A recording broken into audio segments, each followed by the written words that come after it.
ओम शांति। आदरणीय भ्राता जगदीश चंद्र जी को कौन नहीं जानता होगा, मैं ऐसा समझती हूँ। सब ब्राह्मण कुलभूषण तो अवश्य जानते ही हैं, लेकिन उसके अलावा भी जिन्होंने उनके द्वारा प्यारे बाबा के अनमोल रत्नों को लिपिबद्ध हुए बुक्स देखी और पढ़ी, चाहे वो इंग्लिश की बुक्स थी या हिंदी की थी, कोई उर्दू की थी, कोई पंजाबी की भी बहुत थोड़ी थी। सभी बुक्स को जब उन्होंने लिखा और उसको जिन्होंने पढ़ा, अवश्य वे उनसे परिचित हुए। मैं आज थोड़ा सा उनकी जीवन गाथा पर विचार आपके सामने रखना चाहूँगी। भ्राता जगदीश चंद्र जी के साथ लगभग 40 वर्षों से मेरा उनके साथ रहना हुआ, और जब मैं ईश्वरीय यज्ञ में समर्पित हुई तो मैं कमला नगर सेवा केंद्र पर ही आई। उस समय यहाँ पर भ्राता जगदीश चंद्र जी, गुलजादा आदि जी और मैं तथा एक भंडारे की माता व एक दो भाई जो साहित्य में सहयोग देते थे, वही रहते थे। इतना ही छोटा परिवार था यहाँ पर। भ्राता जी की दिनचर्या मैं कहूँगी इस प्रकार थी। प्रातः वह 2-2:30 बजे अवश्य उठ जाते थे, क्योंकि वो जो भी लिखते थे उन्हें ये होता था कि प्रेस में जब तक वो किसी अन्य की छपाई शुरू करे, सबसे पहला मैटर हमारा ही वहाँ जाना चाहिए। क्योंकि जब भी बाबा कोई भी चीज़ लिखने लिए कहते तो यही कहते, बच्चे ये अर्जेंट है, इसे जल्दी से सब सेंटर्स पर भेज दिया जाए।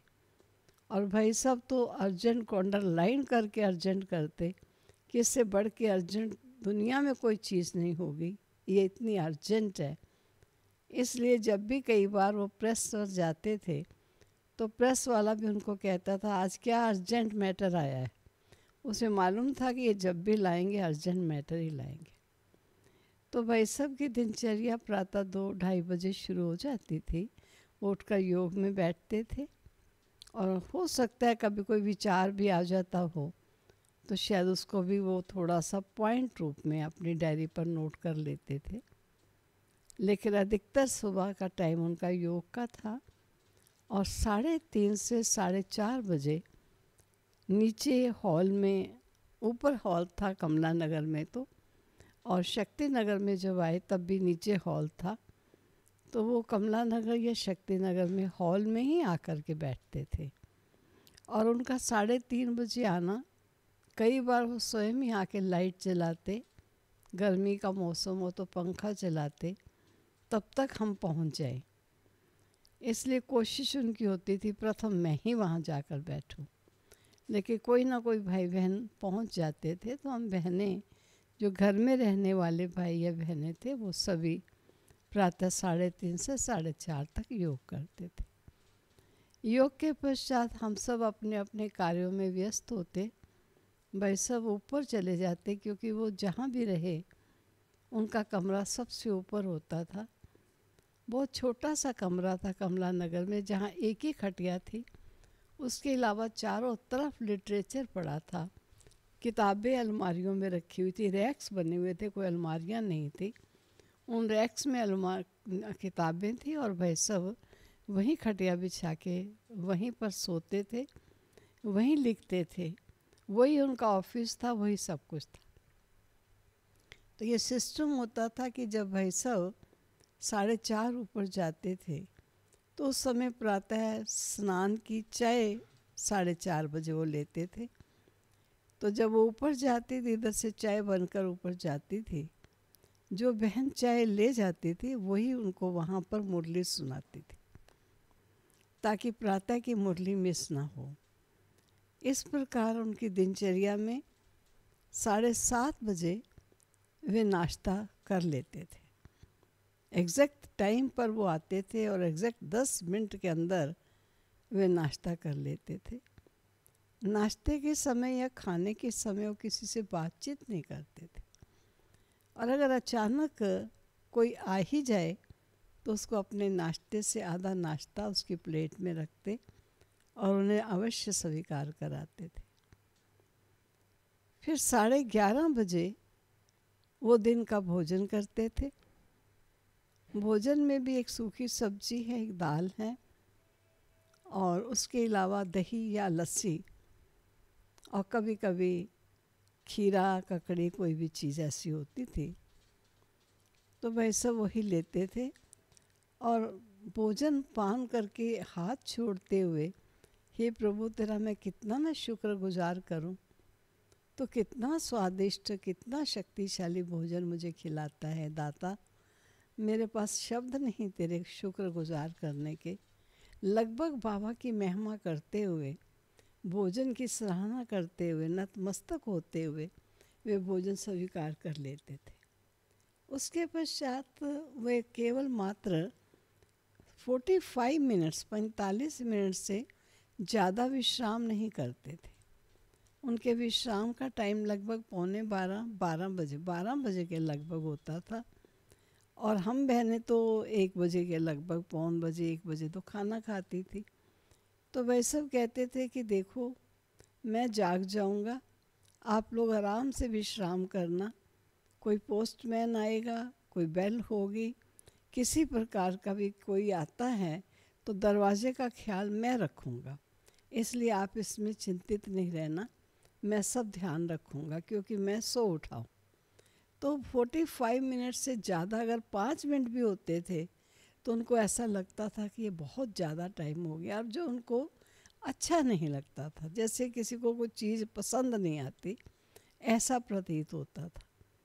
और इस प्रकार शाम को 4:30 बजे वो चाय लेते थे और उनकी बड़ी अच्छी युक्ति थी। कई बार कई बहनें जो अपने घर से आती थी तो ये कहती थी भाई साहब हम जा रहे हैं आज अपने घर में मिलने के लिए, तो भाई साहब पूछते आप कब आ जाओगे, तो उत्तर देती थी कि मैं शाम तक आ जाऊंगी। भाई साहब कहते थे नहीं भाई आप 4:30 बजे पहुंच जाओ तभी मैं चाय पीऊँगा, नहीं तो तब तक मैं चाय की इंतज़ार करूँगा।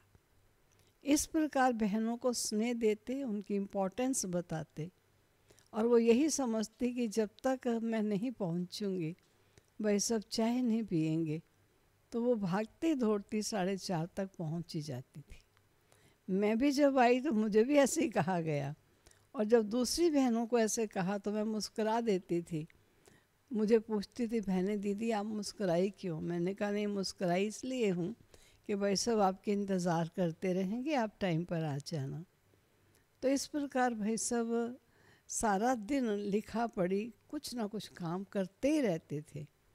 उनके पास कोई सहयोगी नहीं था जो उनकी अलमारियों से चीज़ें निकाले या उचित स्थल पर रखे। कई बार वो ढूंढते थे कहीं अपने कागज़ रखे हुए और मिलते नहीं थे, लंबा टाइम लग जाता था। तो मैंने हंसते हुए एक बार कहा कि भाई सब अखबारों में बहुत एडवर्टीज़मेंट आती हैं, एक एडवर्टीज़मेंट ये ना डाल दें कि वांटेड वन ढूंढामल, जगदीश भाई को एक ढूंढामल चाहिए जो ढूंढने का काम करे, कि ऐसा अखबार में एक एडवर्टीज़मेंट दे दें। तो वह सब मुस्करा देते थे कि मेरे को मजाक करते हो। मैंने कहा मजाक नहीं, आपका ढूंढने में इतना टाइम जाता है, क्यों नहीं एक ढूंढने वाला ही रख लिया जाए। तो इस प्रकार भाई सब अपने कार्य में बहुत अलर्ट रहते थे और बड़े रेगुलर और पंक्चुअलिटी उनमें बहुत थी। ये उनके अंदर विशेष गुण था। कई बार हम बहनों की मीटिंग होती तो हम उन्हें बताते भाई सब आज हम मीटिंग में जाएंगे, तो बहुत अच्छी बात है, लेकिन पूछ लेते कितने बजे आपकी मीटिंग है। हम कहते 10 बजे मीटिंग कहाँ है। भाई सब ऊपर रहते थे, ऊपर से नीचे देखना झांक कर, तो उन्होंने पता चलना कि ये अभी तक ये गई नहीं है। तो भाई सब ऊपर से आवाज़ लगाते 10 बजने वाले हैं, 9:45 हो गए, आप लोग अभी तक गए नहीं, प्लीज़ 10 बजे मीटिंग शुरू होगी और आप जल्दी जाइए। हम कहते भाई सब आपको मालूम नहीं 10 मीटिंग कहते हैं, लगभग 10:15 10:30 तो आना ही शुरू करते, और 11 से पहले मीटिंग नहीं चलती है। भाई सब कहते थे कुछ भी हो जाए, अगर टाइम कोई निश्चित किया गया है, अगर सभी ऐसा ही सोचेंगे तो कभी टाइम की पंक्चुअलिटी नहीं होगी। प्लीज़ आप समय पर 10 बजे आपको पहुंच जाना चाहिए। तो हम कई बार उनको मनाने की कोशिश करते, लेकिन कभी मानते नहीं। और कभी कभी तो देखते कि अभी हम 9:45 हो गए और अभी तक ये बहनें नाश्ता नहीं किया।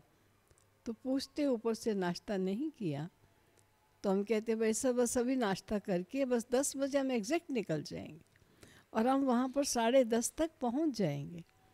भाई सब खास ऊपर से अपने साथ एक छोटा सा कुमार था जो उनको कभी समय प्रति समय सहयोग देता था, उसको साथ लाते और कहते भाई इनका नाश्ता बना हुआ है, तुम ज़रा डिब्बियों में डाल के नाश्ता तैयार कर दो, डिब्बियों में डाल दो। और या कई बार कहते डिब्बी में सबका नाश्ता मैं डाल दूंगा, तुम जाओ जल्दी से जल्दी स्कूटर बुला के लाओ, क्योंकि उस समय कोई कारें आदि तो होती नहीं थी, हमें देर ना हो जाए इसलिए स्कूटर बुलाना पड़ता। और फिर ऊपर से आवाज़ें ऊपर के लिए आती कि जल्दी नीचे आओ, स्कूटर खड़ा इंतज़ार कर रहा है। हम भाग दौड़ करते हुए बिना नाश्ता किए जा रहे हैं, लेकिन भाई साहब हम सब की अलग अलग डिब्बियाँ निकाले, थैले में डाल करके हमें स्कूटर में पकड़ाते हैं आ करके कि ये ले लो अपना नाश्ता, ये रास्ते में खाते जाना, भूखे नहीं रहना। इस प्रकार हम अपना नाश्ता रास्ते में खाते हुए और समय पर वहाँ पहुँच जाते। तो मैं ये कहना चाहूँगी कि वो ना केवल रेगुलर और पंक्चुअल अपने ही किसी कार्य में थे, लेकिन वो जो अन्य साथी भी होते थे उन्हें भी रेगुलरिटी और पंक्चुअलिटी का बहुत सुंदर पाठ पढ़ाते थे।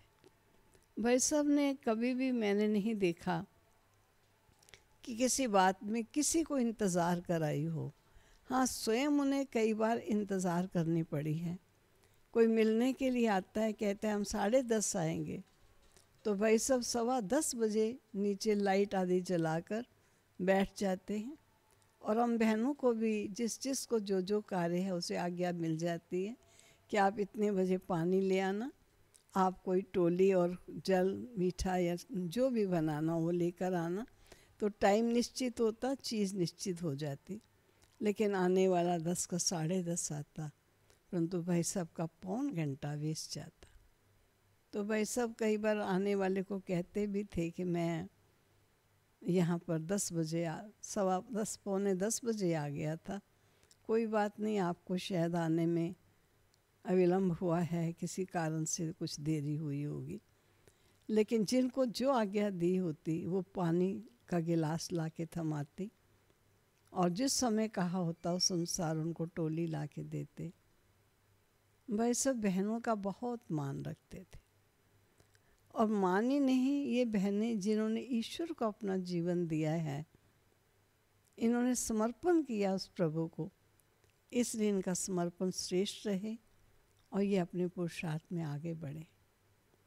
प्रतिदिन रात्रि क्लास जो एग्जैक्ट 9, 9:15, 9:30, 9:15 तक शुरू कर देते थे, 9, 9:15 बजे, तो वह सब की क्लास शुरू होती थी रात्रि को। जो भी भाई बहनें रहने वाले हैं, हम 5-6 बहनें होती थी, 2-3 भाई होते थे, सभी रात्रि क्लास में अवश्य बैठेंगे, डायरी पेन लेकर आएंगे। और एक बहन वाणी पढ़ती थी और भाई साहब एक लाइन के बाद ही दूसरी लाइन पर उसका मीनिंग सबसे पूछते और फिर उसका डेप्थ मीनिंग की क्या है, ये प्यारे बाबा ने वाणी में क्या कहा है, क्यों कहा है, उसको इतना सुंदर रूप से स्पष्ट करते कि हम सब डायरियों में नोट करते चले जाते थे। एक एक पॉइंट को 15-15, 20-20 मिनट तक करते थे। कई बार तो कह देते थे हम, भाई सब वाणी भी तो पूरी करने, तो आप तो बात पूरी करने ही नहीं देंगे। भाई सब नहीं चाहते थे कि ऐसे वाणी पढ़ करके समाप्त की जाए। भाई सब को सदा ये होता था कि जो बात पढ़ो या सुनो उसको समझने की कोशिश करो, उसको गहराई में जाओ, तब उसे अपने जीवन में उतार सकेंगे। इस प्रकार बहनों को वो ट्रेनिंग देते रहते थे। और क्लास की माताओं के लिए भी एक दिन विशेष रखा हुआ था, जब माताओं को लेक्चर करना कैसे होता है पहले लिखवाते थे, और दूसरी बार उनको लेक्चर जो लिखवाया वो उनसे सुनते थे और सुनाते समय ध्यान देते थे कि लिखा हुआ बोल रही हैं या इस चीज़ को अपना बनाकर और अपने अनुभव में लाकर अन्य को लाभान्वित करने के लिए सुना रही हैं। इस प्रकार भाई सबका बहुत अटेंशन रहता था। और बाबा भी इस ग्रुप को, जो कि जहाँ तहाँ मंदिरों में भाषण करना हो, किसी के घर में भाषण करना हो, किसी क्लास में भाषण करना हो, या कई जगहों पर सेवा केंद्र खुलते थे तो बाबा कहते थे कि मुरलीधर ग्रुप की मुरली फलां बहन को वहाँ भेजो। तो बाबा उन बच्ची का नाम लिख देते थे। तो जहाँ नए सेंटर्स खुलते थे वहाँ भी माताओं को भेजते थे। तो इस प्रकार भाई सब भी ट्रेनिंग देते थे और प्यारे बाबा भी उनको सेवाओं के चांस बहुत अच्छे देते थे। मैं ऐसा कहूँगी कि भाई सब ने हर प्रकार की ट्रेनिंग देने की कोशिश की, ना केवल भाषण करना, क्लास कराना, प्रश्नोत्तर निकालना, नए जिज्ञासुओं को क्या शुरुआत कहना चाहिए, नास्तिक आ जाए तो कैसे समझाना, कोई आस्तिक है तो उसको किस प्रकार बाबा के ज्ञान से परिचित कराना, ऐसे हर प्रकार के लोगों के लिए क्या क्या स्पष्ट करना चाहिए, ये हम बहनों को हर रोज़ किसी ना किसी टॉपिक पर लेकर अवश्य ट्रेनिंग कराया करते थे। कई बार बहनें जब इकट्ठी रहती हैं, छोटी मोटी कोई बात हो ही जाती है, लेकिन कोई ना कोई बहन पता नहीं कैसे बाबा को, भाई साहब को ऊपर समाचार पहुंचा ही देती थी। और भाई साहब कई बार ऐसे बहाने से आते जो हमें भी नहीं पता चलता था। आकर सब बहनें कहाँ हैं भाई, आ जाओ आ जाओ, कहाँ हैं, मैं संतरा लाया हूँ, सब लोगों को संतरा खिलाना है। तो अब संतरा तो लेकर रियली आए हुए हैं और संतरे को छिलवा के फांके की हुई हैं, फलानी आ जाए फलां आ जाए, जो नाराज़ है वो नहीं आ रही। तो फिर पूछते वो कहाँ गई, भाई वो नहीं आई, वो भी बुलाओ उसको भी। तो उनको बुलाने जाते, लेकिन वो नाराज़ होने के कारण वो तो आती नहीं। भाई सब कहते भी आप नहीं आओगे तो मैं आऊँगा। तो उसके पास जाते हम बहनों को साथ लेकर और जाकर उसे कहते, क्यों आपका चेहरा आज ऐसा क्यों है, आप इतनी चुप चुप क्यों हो। तो वो नाराज़गी दिखाने लिए मुंह आंखें नीचे कर लेती। भाई सब कहते नहीं आपको तो बताना ही पड़ेगा, अच्छा भी आप सब जाओ, ये मुझे बताएंगी कि क्या बात हुई। तो मैं कई बार कह देती थी भाई सब आप उनको ऐसे पाँव पर स्टैंड करने दीजिए, थोड़ी सी बात हो जाती है नाराज़ हो जाते हैं, फिर आप इनको मना लेते हो, ये अपने आप अपने मूड को ठीक करना सीखें। तो भाई सब ने कहा कि देखो चक्रधारी बहन, बाबा का सेवा स्थान एक ऐसा सेवा स्थान है जहाँ आने वाले सुख शांति की तमन्ना करते हैं।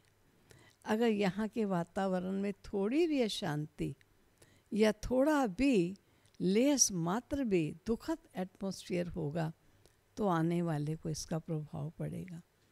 और अगर कोई बहन अपने मूड को कुछ लंबे टाइम तक ठीक नहीं करेगी तो सेवा केंद्र का वातावरण खराब होगा और इस बहन का समय, जो कि अमूल्य समय, हीरे तुल्य समय है, इसका समय वेस्ट हो जाएगा। इसलिए खास वह सब किसी का मूड खराब नहीं होने देते और विशेष उससे पूछते, अच्छा बताओ बात क्या है। तो बात को सिद्ध स्पष्ट सुनते हुए कहते, अच्छा आप बताओ बात शक्तिशाली या आप शक्तिशाली। तो कहती मैं, तुम शिव शक्ति कौन है, बात या तुम। तो मैं हूँ। तो शिव शक्ति ने कमज़ोरी पर जीत पाई या हार पाई, तुम तो हार गई।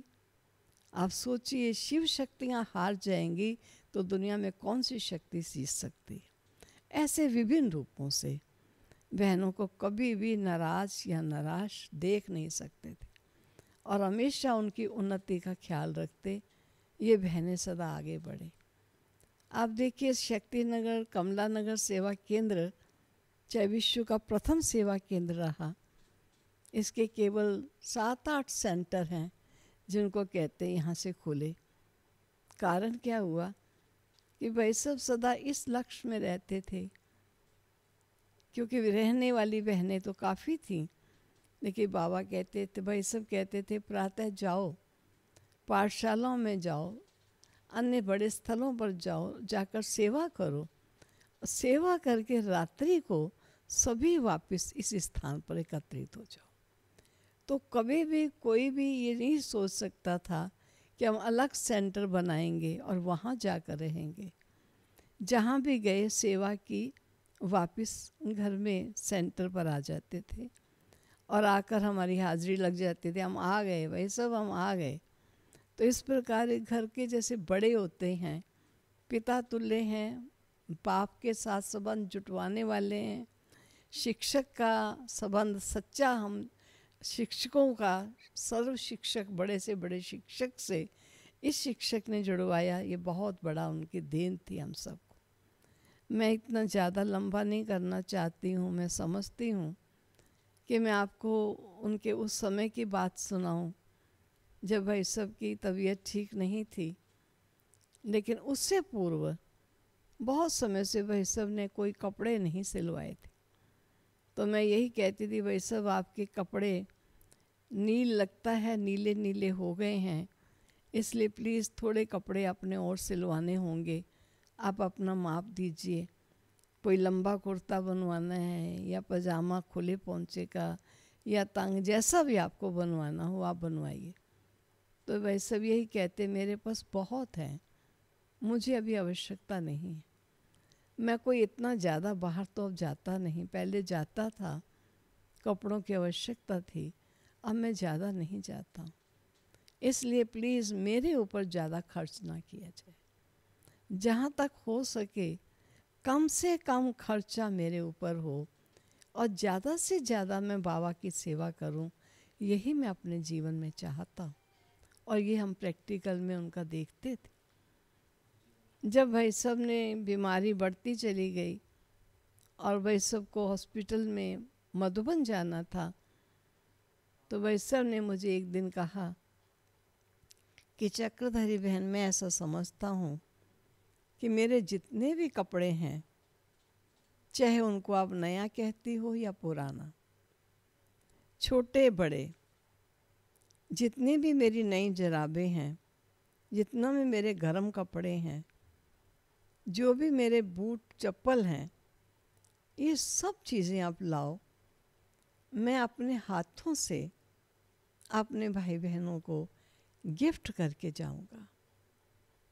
तो मैंने कहा, भाई साहब ऐसा अच्छा नहीं, गिफ्ट क्यों करेंगे? तो मुझे ऐसा लग रहा था, ऐसा क्यों करना चाहते हैं?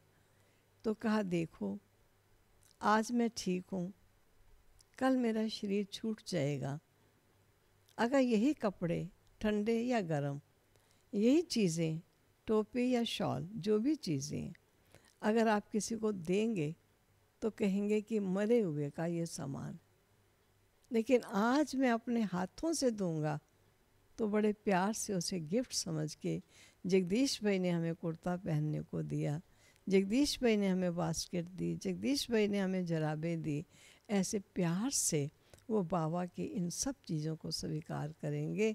मेरे शरीर छूटने के बाद अगर दिया जाएगा तो मरे के कपड़े, मरे की चीज़ फिर भी मरे की कहलाती, वो चीज़ की वो वैल्यू नहीं रहती।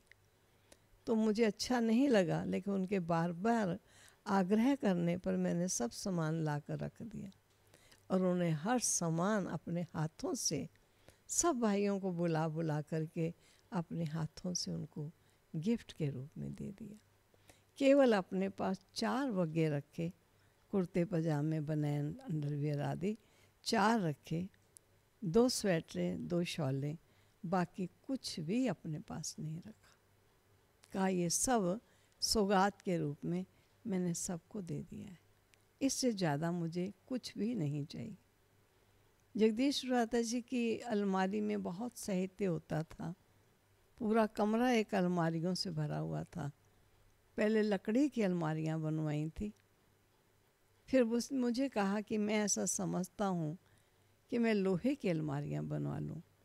मैंने कहा, भाई सब पहले आपने लकड़ी की बनवाई थी, अब लोहे की बनवाते हो, पहले ही लोहे की बनवाते, अब छोड़ दीजिए। कहा नहीं चक्रधरी बहन, आपको मालूम नहीं, इसमें बहुत खजाना है।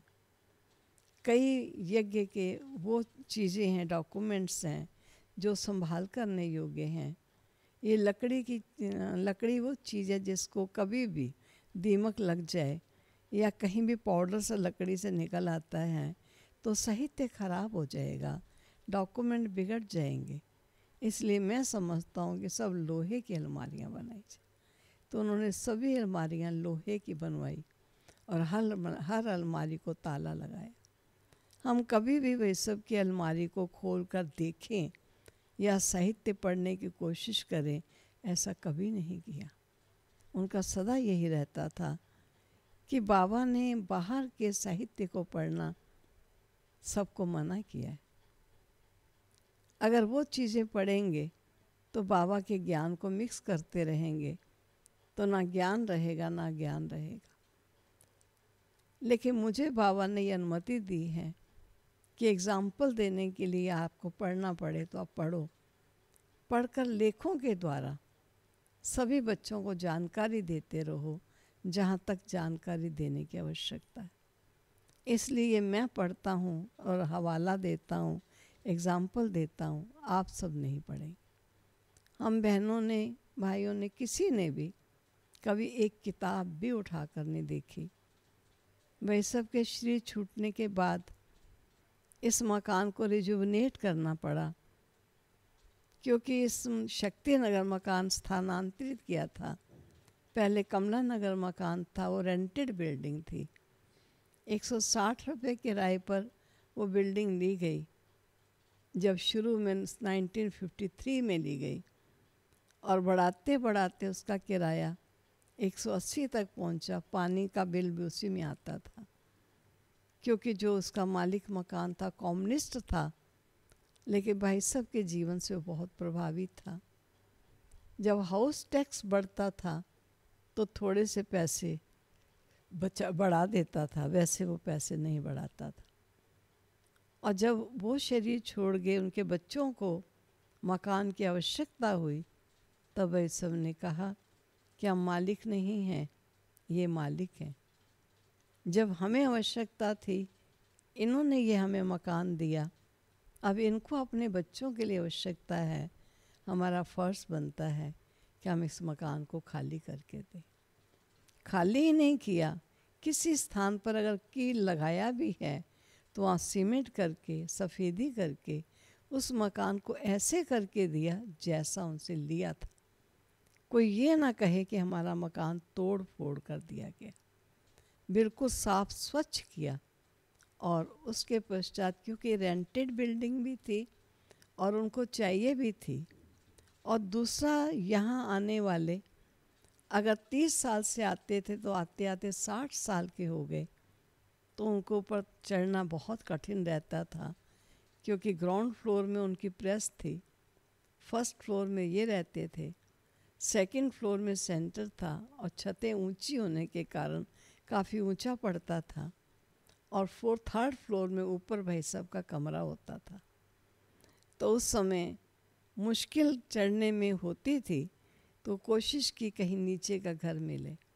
और मैं समझती हूँ ये अच्छा था कि उन्होंने उस समय वो मकान खाली कराया, और हमने खाली किया, और 2 लाख, मैं समझती 2,20,000 में जो शक्ति नगर का भवन मिला, उस समय हमें वो मिला। उस समय लाखों में ही मकान होते थे, लेकिन 2,20,000 में इसलिए मिला क्योंकि इसमें 7 किराएदार बैठे हुए थे, और जिसका मकान था वो बहुत शराब आदि पीने वाले थे। भाई साहब ने बड़ी युक्ति से एक एक किराएदार को पैसा देते गए जो उनका एडवांस था, और मालिक मकान से लिखवाते गए। और रहने वाले 2 भाई थे, उन दोनों भाइयों को थोड़े थोड़े पैसे के क्वार्टर लेकर दिए, नहीं तो ये शराब पी के पैसा ख़त्म कर देंगे। उन दोनों को भी सेटल किया, किराएदारों को भी पैसा दिया, और मकान खाली कराया। फिर उसके पश्चात ये भवन बना। हाँ, ये ठीक है भाई सब जिस समय शक्ति कमला नगर में थे उस समय कोई फर्नीचर नहीं था। यज्ञ का उस सिंध हैदराबाद की लाई हुई वही 2 कुर्सियां थी, एक मेज था, एक चारपाई थी, इतना ही फर्नीचर था। कोई अलमारियां नहीं थी। एक अलमारी जो मालिक मकान की थी लोहे की, वही अलमारी थी जिसमें गुलजार दादी कुछ रजिस्टर रखती थी या कोई स्टॉक के कपड़े रखती थी, कोई चीज़ रखती थी। शेष उनका भी एक अटैची थी जो मेज के नीचे रख लेते थे। बाकी बहुत सिंपल जीवन था। जैसे वह सब स्वयं सिंपल जीवन जिए वैसे हम सबको भी सिंपल जीवन होना चाहिए। ज़्यादा चटक मटक के जीवन में ईश्वर की याद भूल जाती है, ये उनका विश्वास रहता था।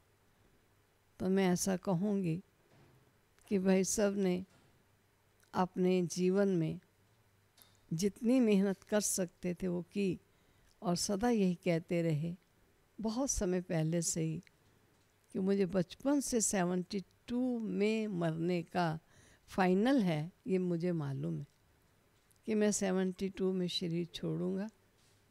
उससे पूर्व मुझे जितना भी करना है मुझे कर लेना है। और यही कहते कि मैंने अपने भर पेट जो बाबा की सेवा कर सकता था की, लेकिन मेरी एक इच्छा थी कि मैं बाबा को विश्व भर में प्रत्यक्ष कर दिखाऊं, लेकिन मैं बाबा को प्रत्यक्ष नहीं कर सका। इसलिए मैं आप सबको कहूँगा कि अपना जीवन ऐसा श्रेष्ठ बनाओ, ईश्वरीय ज्ञान को इस रूप से सर्वात्माओं तक पहुँचाओ कि मेरा बाबा हर एक के हृदय में स्पष्ट हो जाए, प्रत्यक्ष हो जाए कि भगवान सृष्टि पर आया है। तो ये थी उनकी जीवन गाथा जो मैंने आप सबके सामने थोड़े में वर्णन की है। बाकी तो उनका जीवन सेवा में ही गुजरा। लगभग 200 बुक्स लिखी। बुक लिख के हटते ही थे तो उस दिन कहते थे आज तो मैं फ्री हो गया, आज तो मेरी फाइनल हो गई, बुक चली गई छपाई के लिए। और मैं कहती थी भाई साहब आपके लिखने में तो बड़ी बरकत है, आपने एक किताब लिखी और ट्रक भर के किताबों का आ गया। कुछ ऐसा काम हमें भी बताइए कि एक करें और ट्रक भर के आ जाए। तो भाई सब हंस देते थे कि मैंने कहा लिखी तो एक ही किताब है और इतना ट्रक भर के आ गया, तो ये बहुत बड़ी कमाई है। तो उन्होंने अपने जीते जी अपने ऊपर जहाँ तक हो सके कम से कम लगे और जितना हो सके ईश्वर की सेवा में समय श्वास सर्वस्व सेवा में लगे ताकि प्यारे बाबा का नाम वाला हो। यही उनका ध्येय हमने देखा और अनुभव किया। ओम शांति।